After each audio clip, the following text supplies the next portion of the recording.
Well, Happy New Year, everyone! On this update video for December 2017, I figured it would be a good time to do a little recap of the year 2017.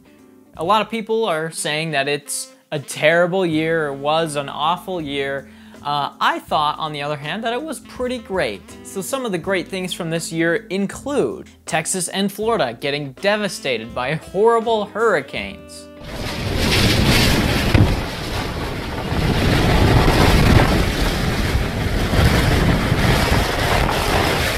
Baywatch finally got the reboot it deserves. Hurry up!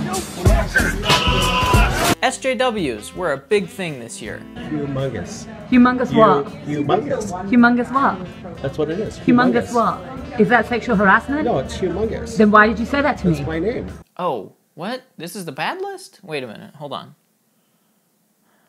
Okay, I got it. Don't worry. So some of the great things from 2017 are the Paul brothers dominating YouTube. All I want for Christmas is that Jake Paul merch.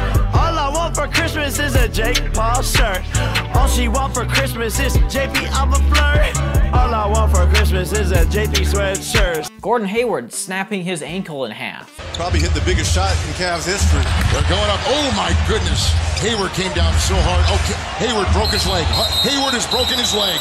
Hayward has broken his leg. Eminem's new album was a big hit. Wow! This album's bad. It's really bad. This is still the bad list? What? How long is this stupid list? Okay. Here it actually says the good list. Okay, the good list. Vine, I think, died this year, or was that last year? I hit 400 subscribers, which is pretty cool. So thanks for that. That was pretty cool.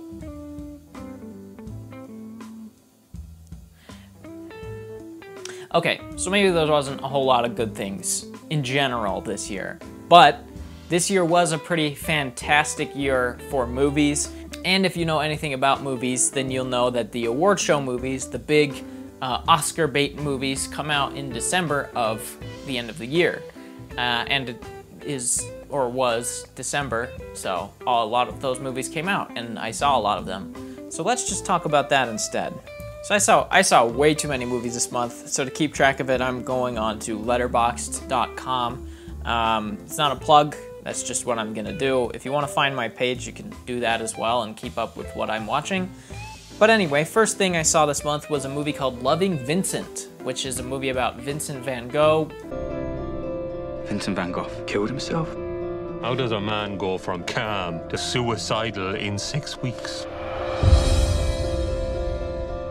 Vincent left this letter. Theo van Gogh. That's Vincent's brother, isn't it? I don't see the point in delivering a dead man. The entire movie is animated with paintings, which is an incredibly cool gimmick, but that's all it really is. It's a gimmick, and it has a horribly lazy, cliche plot at the heart of it. So it kind of fails. I can't really recommend it. It looks nice for the most part, but I think there's a reason why movies aren't animated with paintings. One, because it's painstaking and awful, and two, because a lot of times it completely breaks down and it's impossible to get interesting shots, so I don't know. I would like to show by my work what this nobody has in his heart. Your loving Vincent. So next I saw was The Big Sick, which was a big movie for this year. A lot of people love it. I liked it a lot. I don't think it's like amazing, but it's entertaining. It's well-intentioned. It's got a good heart to it, and it's definitely a little bit different than what I'm used to seeing in this kind of genre. So it's a bit of fresh air for this type of movie, but it's not particularly incredible. So I don't know. If you like the kind of feel-good romance movies, you might like it. You'll probably like it. I don't really get that. I know. I thought I could just start saying something and something smart would come out.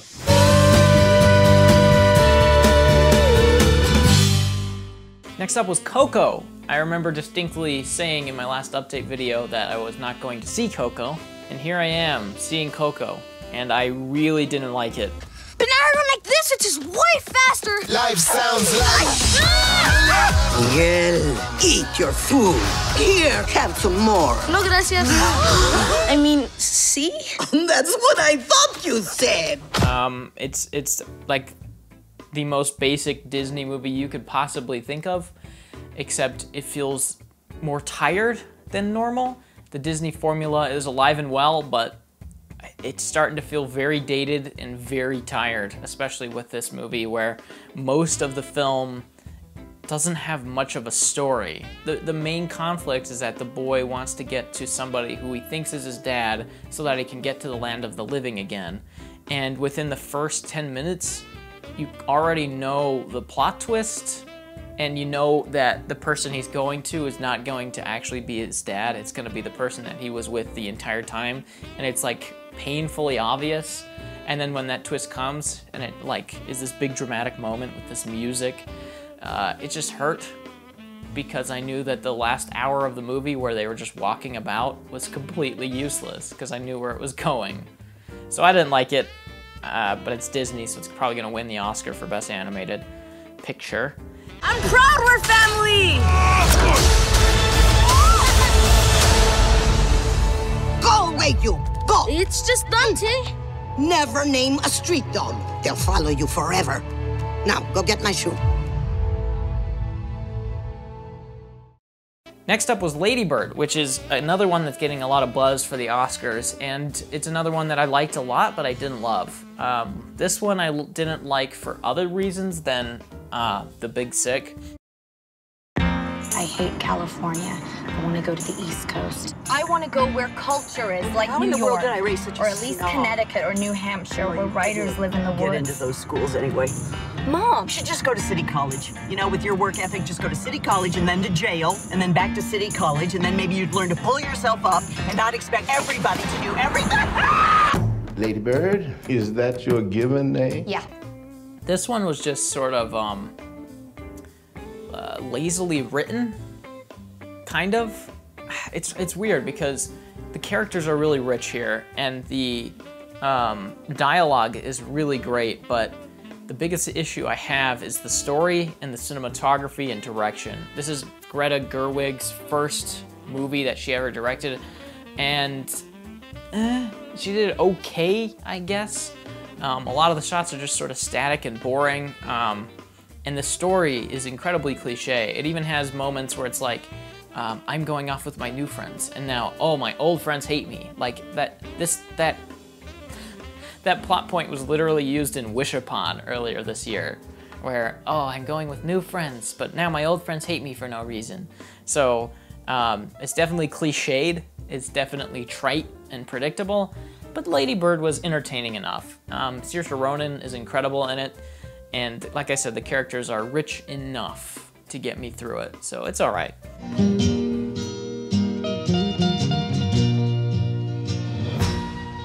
What I'd really like is to be on Math Olympiad. But math isn't something you're terribly strong in. That we know of yet.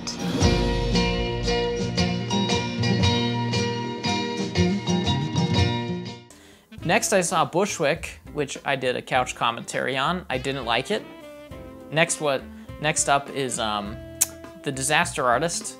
Another one that's getting a lot of Oscar buzz, and I could see why for James Franco, specifically only for James Franco. He's like amazing as Tommy Wiseau, but the movie itself is boring, cliched, trite, really poorly written, and not very well directed. The only good things about The Disaster Artist is the stuff that's directly tied to The Room. Everything that it tries to do on its own, it just falls apart. So I didn't really like it. I did not hit her. It's not true. It's bullshit. I did not hit her. I did not. Oh, hi, Mark. Take 67. Action. I hit her. No. Do you want to change the line? You're doing great, man. We'll get there. Action. Action. Action. You have Action. to say it out loud. I can't hear it in here. Say action so I can hear her. Okay. Action! I did not hit her. It's not true. It's bullshit. I did not hit her. I did not. Oh, hi, Mark. Next, I saw The Shape of Water, which is Guillermo del Toro's new movie. Another one, of course, I mean, it's December, so it's gonna get Oscar buzz. It's another one that's getting Oscar buzz. And this one I understand a lot more than the other ones. The Shape of Water was amazing. If I told you about her, the princess without voice, what would I say? The cinematography is incredible, the production design is incredible, the creature effects, the visual effects, the performances, the story, everything is really, really, really well done. This is Guillermo del Toro's best movie since The Pan's Labyrinth. Like, hands down, this movie is his next great movie. Even though it's not as good as Pan's Labyrinth, it's really, really good. And my biggest issue with it, though, it's not perfect. My biggest issue is actually the main romance between Sally Hawkins and the fish boy. It feels a bit forced, where you're supposed to care about them after a montage sequence, and I didn't. But other than that, all the characters are actually really rich and really interesting, and the actual dynamics between Sally Hawkins and her best friend, whose name I'm forgetting, the old man, is actually like my favorite part. Those two play off each other super well and have great chemistry, and Michael Shannon's amazing, so definitely go see that one. It's awesome. We can do nothing. I'm sorry. Don't do this, Eliza. What is she saying? Don't do this. Oh, God, it's not even human.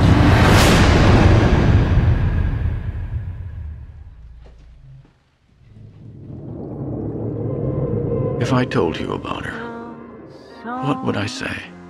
I wonder.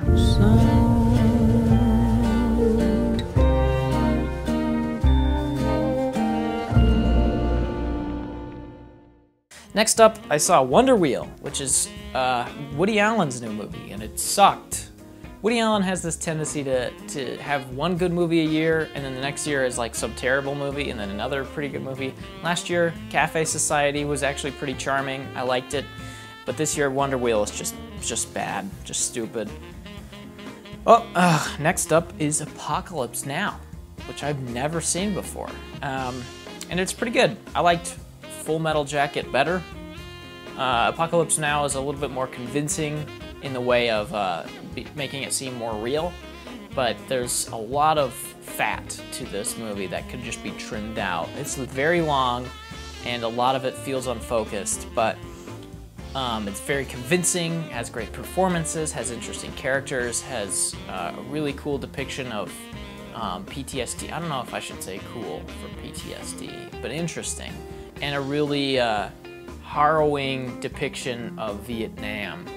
So it's pretty good. I saw Downsizing, which is the new Alexander Payne movie, who I like quite a bit. Nebraska was one of my favorite movies from 2015. And he drops the ball with Downsizing. The cause of all the catastrophes we are seeing today is overpopulation. We are proud to unveil the only practical remedy to humanity's gravest problem. Are you ready, Doctor? Yes, I'm ready.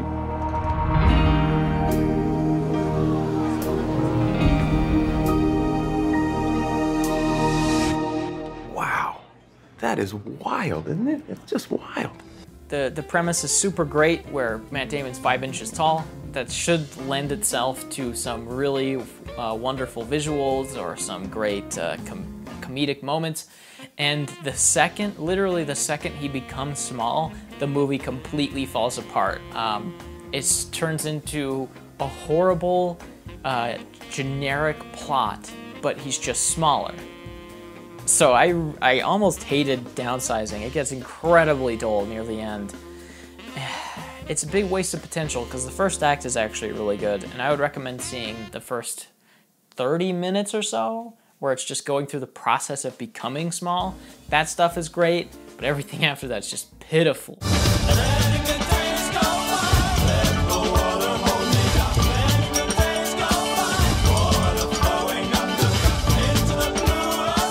The small world is filled with things to see.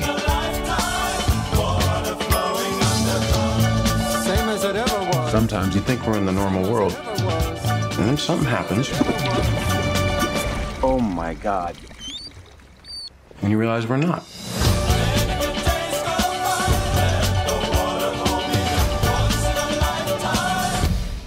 Next up, I saw TheDarkest Hour from Joe Wright, I think, starring Gary Oldman as Winston Churchill. It's about as interesting as you could expect from a movie like this with a director that you don't know much about. It has a great performance and it has interesting context, but the execution is sort of flat and dull. We shall fight on the beaches. We shall fight on the landing ground. We shall fight in the fields and in the streets. We shall fight in the hills. We shall never surrender. For without victory, there can be no survival.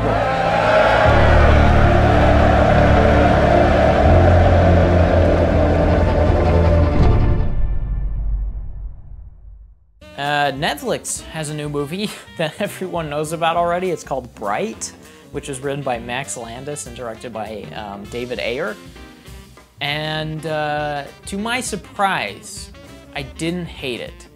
I actually liked a bit of it.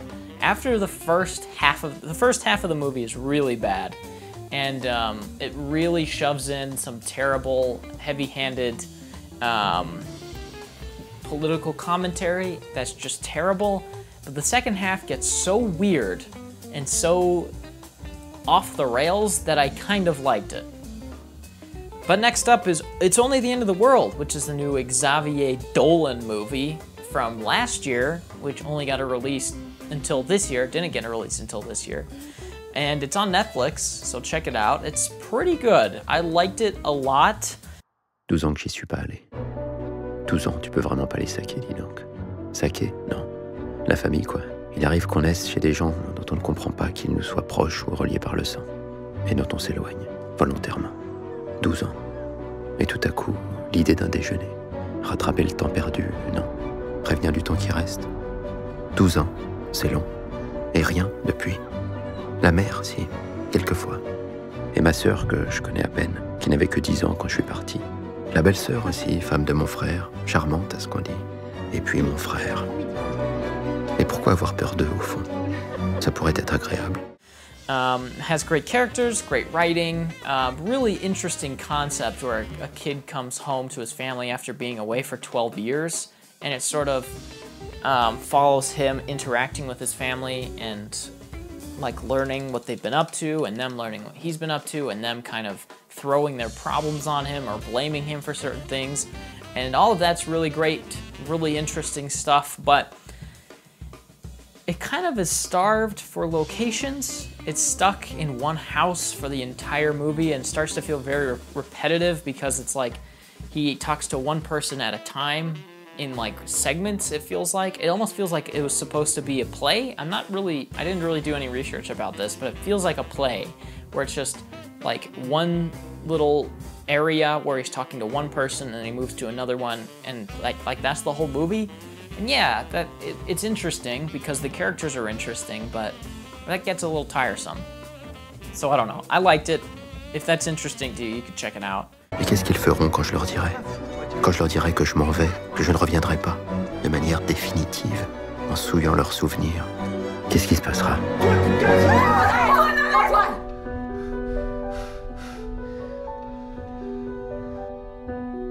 Imprévisible.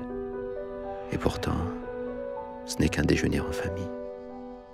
C'est pas la fin du monde. Anyway, next up is Molly's Game, which is the new Aaron Sorkin movie, who wrote such movies as The Social Network, Moneyball, Steve Jobs, and some others that I'm forgetting. But he also wrote and directed Molly's Game, and this may be one of his more disappointing movies. I'm Molly Bloom. Do you know about me? I read your indictment after I got your call last night, and I brought your book. Do you understand that you are charged with operating an illegal gambling business? Are you taking me on as a client? I don't think I can convince my partners to take a flyer on the Poker Princess. If you think a princess can do what I did, you're incorrect. I'm getting that you don't think much of me, but what if every single one of your ill-informed, unsophisticated opinions about me were wrong? His direction is sort of boring, and like it feels like a no-name just directing it. And his writing, while the dialogue is incredibly sharp and fast, the writing is really boring too. The characters are incredibly uninteresting. Idris Elba is good in the movie, but his character is boring. Molly Bloom, played by Jessica Chastain, is really good, but her character is, again, boring. You don't really know why the characters are making decisions. They just do. And the plot sort of feels like it'll progress despite what the people are doing in the movie. Like, it feels like one of those based on true stories where they just sort of recreate moments of the person's life just to recreate them. And I didn't particularly like it, and it's 2.5 hours long, so it's incredibly bloated as well. I don't know. It's not for me. It's not my kind of movie. I'm not the biggest fan of the based on true story movies, especially done in this fashion where it's like they don't really justify their existence in any way. Complete immunity. We hand over the hard drives. You've seen what's on those hard drives. Families, lives, careers will be ruined. Why are you in this alone? Where are the people you're protecting by not telling the whole story? I'll tell them everything they want to know about me. About me. That's it.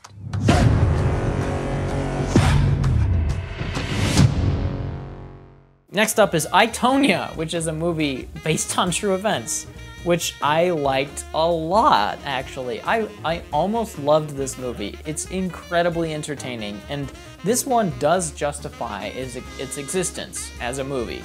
It's not Molly's Game, where they're just recreating events. The movie feels like it's actually people making decisions that... What the frick was that? It actually feels like these people are making decisions that will affect the movie. It doesn't feel like a real life movie, almost like a real events movie, even though the movie is filled with fourth wall breaks, narration, and straight to camera interviews. So I don't know, I really liked it. Margot Robbie's amazing. Her character is very interesting. Tony Hardy. Sebastian Stan is amazing in it. His character's really interesting, and the movie, what I liked, I think, about it is that it doesn't really shy away from showing you all the grisly details of Tonya Harding's life, like her getting abused as a child, her husband abusing her, all these things. It doesn't shy away from this, and it shows it in detail almost, which I think was a good choice. Like, it does help the movie a lot to know the fine details of her life and how it kind of affects where she goes. So I liked it a lot. I would say check it out if you can. America, they want someone to love, but they want someone to hate. I mean, come on! What kind of friggin' person bashes in their friend's knee? Who would do that to a friend?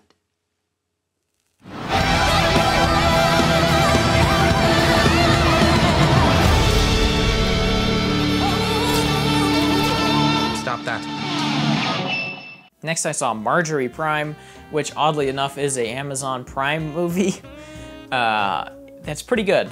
If you saw The Experimenter from last year, it's from the same director of that. But this one I didn't like quite as much as The Experimenter. It's still a good movie. I think Margery Prime has an incredibly interesting idea at the heart of it, and the performances from Jon Hamm and others that I'm forgetting, specifically Jon Hamm, are incredible. Jon Hamm is like the most underrated actor. Like Baby Driver, he was great, and Margery Prime, he was great. So just start getting bigger roles, please, John, so that people can recognize your talent, because you're great. But anyway, the concept is that in the near future, We can get holograms of people that we love and interact with them. And the movie, again, just like It's Only the End of the World, definitely feels like a play, where a lot of this movie is just two people talking back and forth in one location, and not a lot happens other than that. So that definitely gets tiresome. But the idea and the execution of the idea, for the most part, keeps the movie afloat for me. And the last scene is amazing, and it kind of redeems a lot of the movie for me. Oh, Margery, the things you forget. Stay with me a while. I'll be right here, Margery. I have all the time in the world. Next, I saw Call Me By Your Name. Professor Perlman. Thank you so much. So nice. Très confiant, hein? I can show you around. That'd be great. Thank you.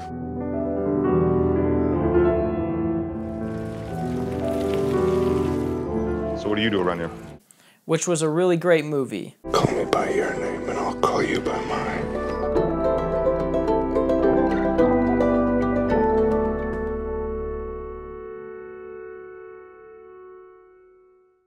Next up, I saw The Last Flag Flying from Richard Linklater, who is the acclaimed director of Boyhood, the movie that took 12 years to make. And it sucked. The only thing that this movie has going for it is Steve Carell and Bryan Cranston and the Matrix man, Lawrence Fishburne, who are all great, but it's sort of the typical Richard Linklater movie where he just cannot figure out how to make interesting shots. He's just like, it's like the most boring, flat movie. And the writing is really boring and flat, and it's really long, and so I can't recommend it. Next up, I saw Manifesto, which stars Cate Blanchett as 13 different people reading manifestos in either narration or basically straight to camera. So if that sounds interesting, you could watch it, but I didn't like it. And last but not least, I watched this movie last night, actually. It's called The Love Witch. And oddly enough, I almost loved this movie. It's a wonderful homage to 1960s horror movies, and it captures it amazingly well. It's shot on 35mm film. All the colors and production design is incredibly lavish and vibrant, and all the performances are super over the top and bubbly. And so it makes this movie feel very much like you're watching a classic B horror movie. So if you're into that genre, if you're into that type of movie, you'll probably love this movie.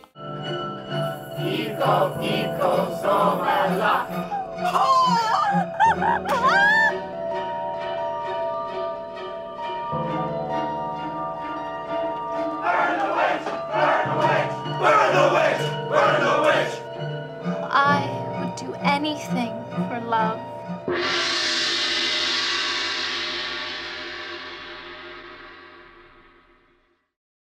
Well, that'll pretty much do it for this video. In honor of the new year of 2018, I figured I better make a New Year's resolution.